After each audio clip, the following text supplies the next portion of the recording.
natin ang gamitan ng orasyon tagulit na punta ka tagulilong to.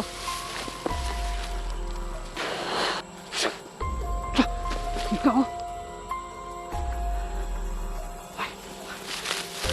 ay mga ano talaga.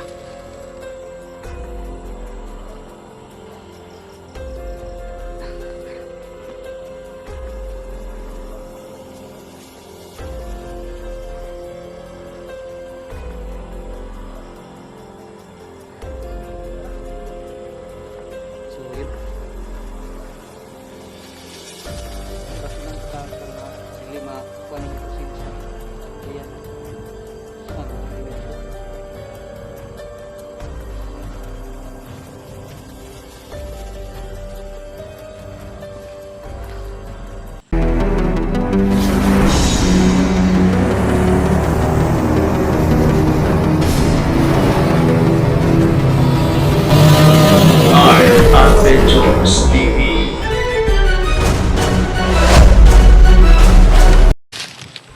So what's up mga ka-idol, ayan, magandang hapon po sa ating lahat, no? So yun, nakapag-uncam na ulit tayo, no, mga ka-idol. So ngayong araw na po na ito ay yun, patuloy pa rin tayo sa pag-oobserba dito sa Sitio Mahiwaga, mga ka-idol, no? So ayan, andito na tayo sa lugar ng Sitio Mahiwaga kung saan ang mga bata dito ay madami na ang nawawala na walang kalam-alam yung mga magulang nila, no, sa mga nangyayari dahil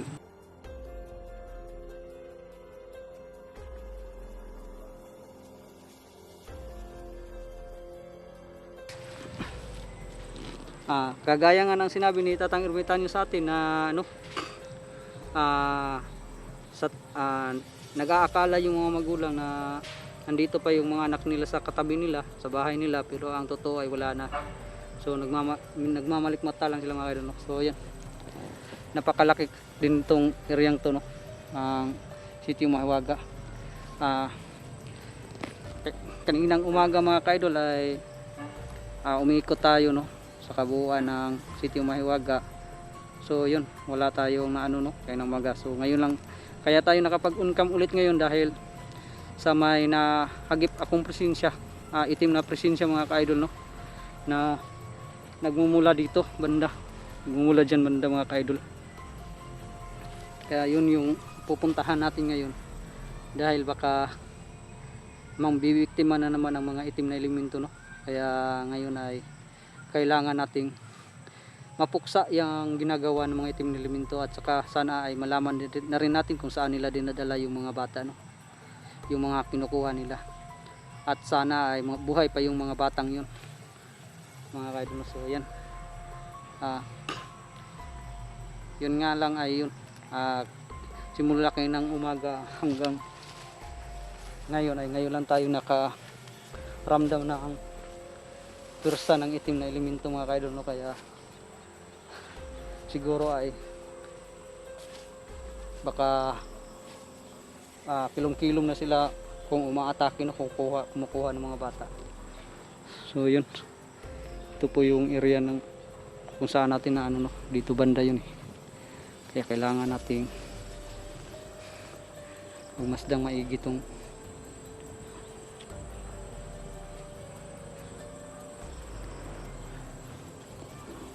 sobrang ano na dito.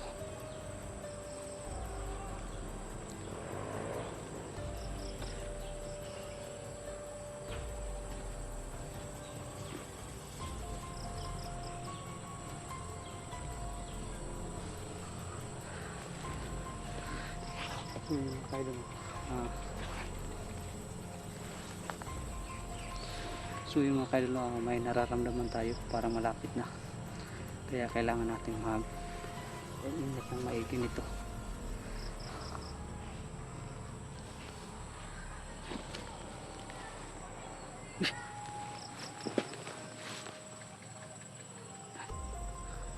Yung mga kaidol, may bata.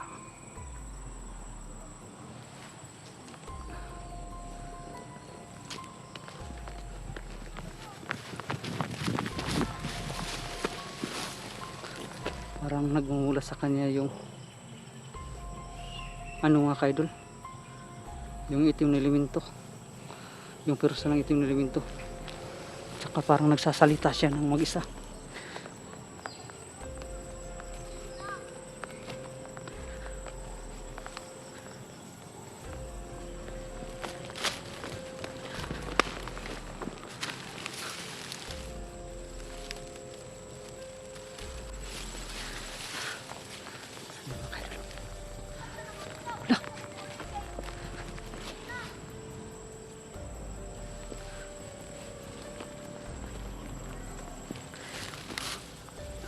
Yun mga kaidol.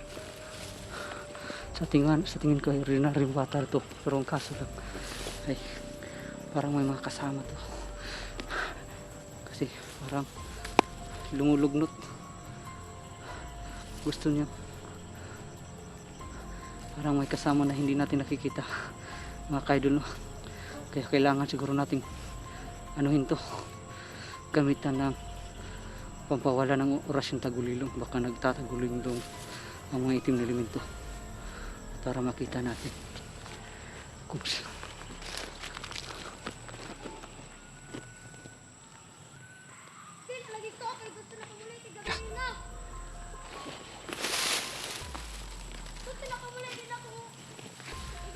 kaidol, kailangan natin ng gamitan ng oras yung punta ka tagulilong to.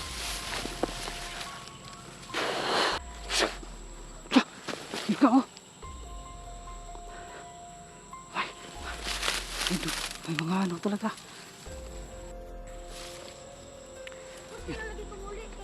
Dahil mga kaidol, sinasabi ko na nga ba, kaya pala malakas yung presensya ng mga elemento. Dahil kailangan natin matulungan ang batang to. Saan kaya nila? Hoy! Asan yung dalawa na bata? Buhay ng bata! Asan yung dalon?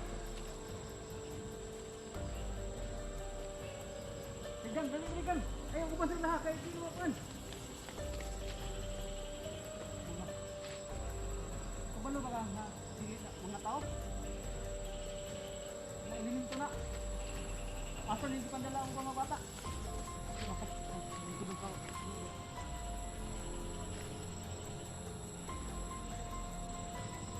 Asa mga bata? Ito ka bisa mga kay. Lakayan. Tapos yung Kira ka gang? Sige yakin. Kala mo di pangmuha mga bata. Mga... Oh, di mo nyo!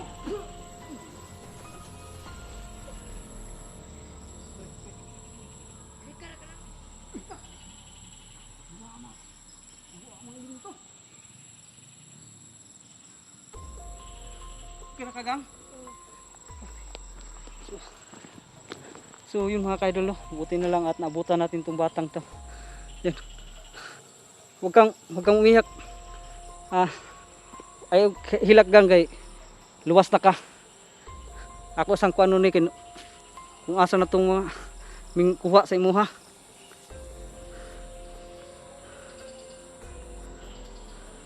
So yun mga kaidol, no? Biglang nawala na yung mga elemento. Tsaka hindi ko na rin yung presensya nila, no?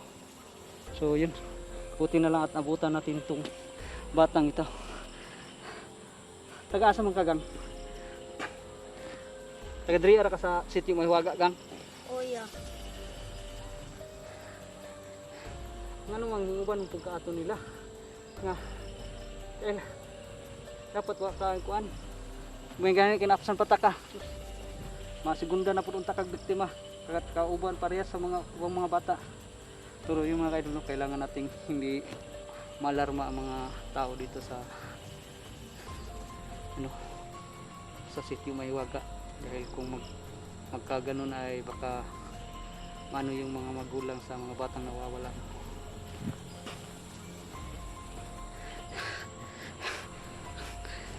Ay lagkuan ha kay ako lang takang orasyonan nga para makuan ka kay basig na ay nainigibutang sa imong nga orasyon sa mga kuan ba yung mga kaidol.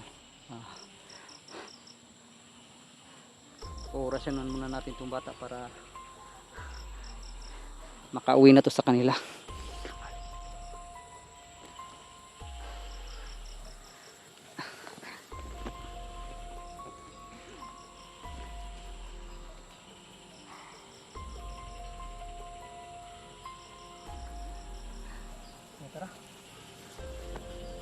ay lagbuwag sa kuha ha.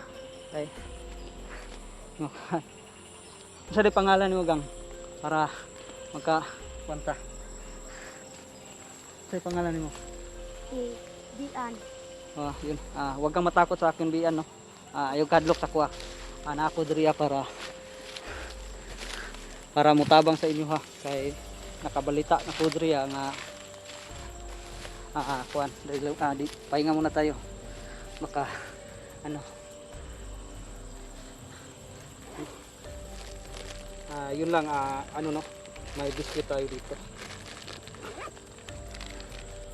Kumain ka muna para naman ano, saka wag mo walay sa payan.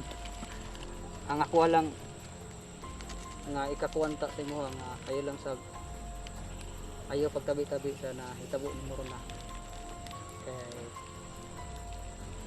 mintas nga wa pa ko kahibalo sa mga nanghitabo gid maayo diri ikaw gusto nga makuha ng mga tao diri sa inyong lugar mo nang kaning nahitabo sa imo haron sa ato lang sa niya ihatod ta ka sa inyong dapita pag makakuha na kag asa dapita inyong balay pwede na ka makaulit ha. So yun mga kaidol, ihahati natin to sa kanila mga kaidol no?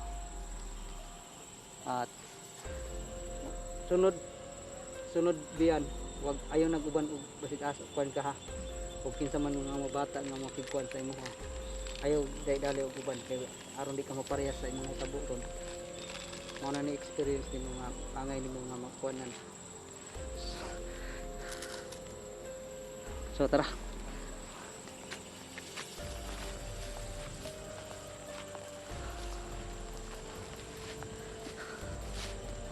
Wala talaga yung elemento.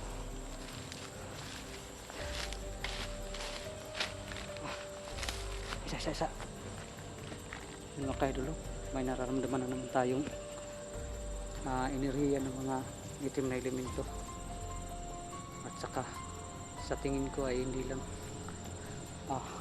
kaunti, hindi parang marami itong mga elemento ngayon na nararamdaman natin. Tsaka hindi kagaya doon natin na ano ngayon naman ay galing sa kung saan tayo pumasok sa lugar na to. So siguro ay baka may ibang elemento na naman na nakakuha ng mga bata. Siguro ay dito sila dumadaan, dito nila dinadala bata bago nila ilagay bago nila kunin at saka dalhin sa kung saan nila dinadala yung mga bata mga kaidol no? Ay buhi sa kuwagang ha kay nakoy naramdaman nga pareha sa atong nagkuha sa imo ba at saka umurag dili lang sila gamay, magdaghan sila ron manang di ta magkumpiyansa ginahinay lang ta kay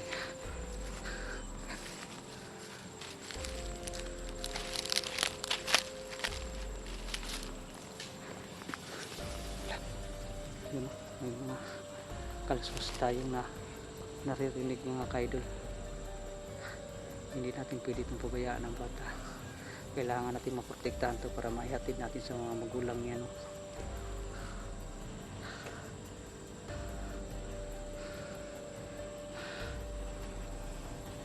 Siguro ay naramdaman yung presensya ng batang ito o di kaya ay nagsumbong na yung mga nasagupan nating elemento no? So yun, orasyonan takagang dili makuha nimo presensya diyan sa mga elemento.